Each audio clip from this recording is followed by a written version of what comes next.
next show is going to be on December 5th, Thursday, December 5th. We're going to have Ronan Delisle playing with Carlos, how do you say his last name? Snaider. All right, they're going to do a 2-guitar duo, and we're here to talk about what they're going to do and what's going on with Ronan and his music. So just tell us a little bit about what you're planning to do, what this group is all about. It doesn't have a name yet, you were saying. True. But what's the vibe? Well, it started, I think Carlos and I, if I may speak on his behalf, we're just curious about one another. Maybe at the beginning only because of just the fact that we played the same instrument, and he had recently moved to town. And I get excited when there's new guitar players moving to town. And I reached out to him after we had shared a bill at Vermillion. And so we just started improvising basically together, just playing and then talking about playing and going back and forth between being active in the process and then reflecting, which was something unique about my experience with Carlos.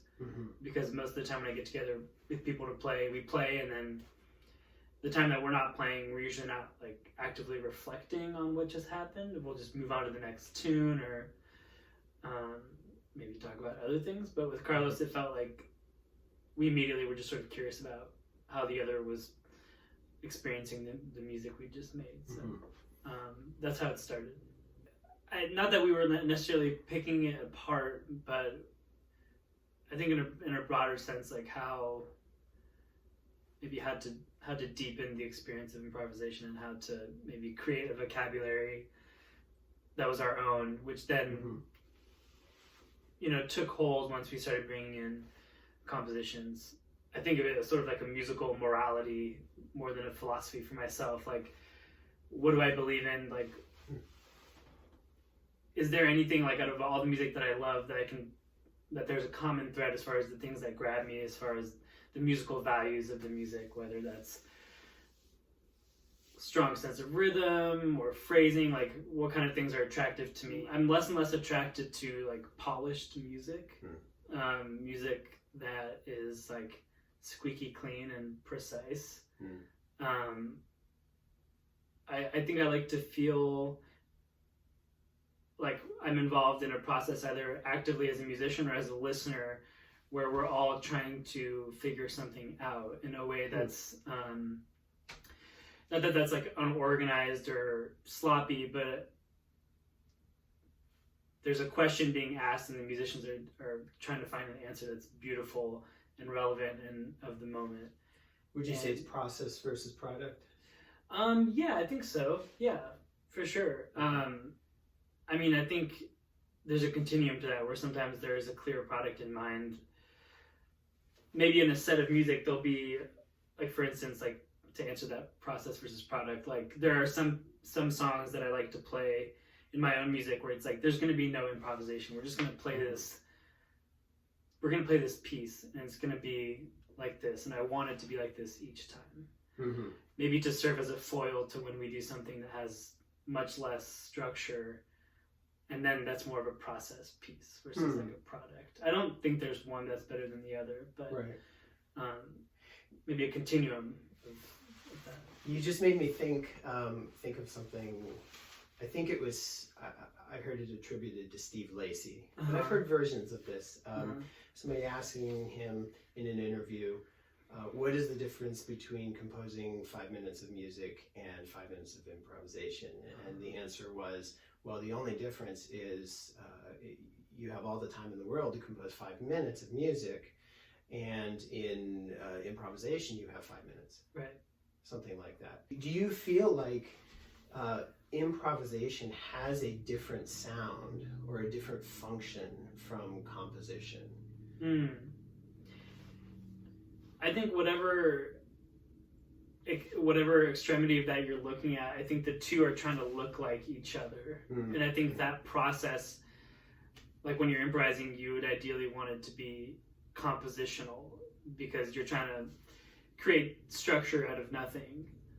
but when you're writing a composition, you want it to have the spontaneity, or like, you know, we were just listening to Chopin, like those, I feel like Chopin is a great example of someone who, I mean, is noted to be a great improviser, but his pieces have how much shape does improvisation need to have in order to be like compelling and relatable? I'm not necessarily of the mind that improvisations have to end up being like, you go back and like point to like logical points in the improvisation where it looked like a theme was being manipulated. I think that stuff is cool, but I can think of examples of people who it's just about just the sound and then the piece is done and it's about the overall experience, not as to whether it came out like coherently. I have a project called Fig, which is like a large ensemble. This summer I put out an album called Bouquet, which has me and Carlos on it, has Ray Larson on it, has Abby Blackwell on it, and then I have a new trio called Thorn with Ray Larson and Troy Schiffelbein, which is cool. Sort of in the works. We played one show at Vermillion a couple months ago, which was really inspiring, really fun to play with those two people. I play in a band that I've been in for a long time called Senor Fiend, which I write songs for. There's other songwriters in that band.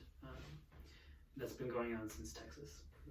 I've been exploring just the idea of variation, the manipulating of ideas in a way that's systematic and not just intuitive.